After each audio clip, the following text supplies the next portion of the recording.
Ràdio Vilablareix presenta la notícia positiva de la mà de Rosa Anticó.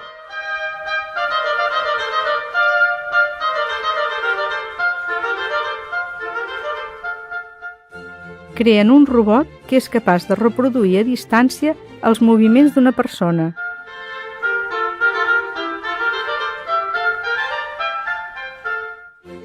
Un equip internacional de científics, liderat per la Universitat de Barcelona, ha creat un robot que és capaç de reproduir a distància els moviments d'una persona.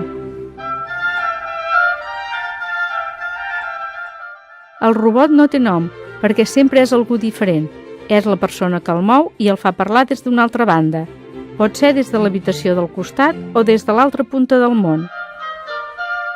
Es tracta, doncs, de combinar la realitat virtual, la tecnologia robòtica i el control a distància per permetre interactuar amb persones i situacions molt llunyanes físicament.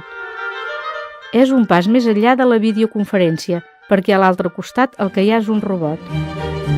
Així permet interactuar persones que són a milers de quilòmetres o fins i tot estudiar el comportament dels animals sense presència humana.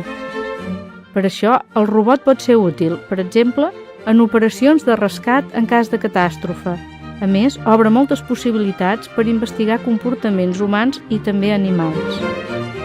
Els primers resultats s'han fet públics en una de les revistes científiques més importants del món.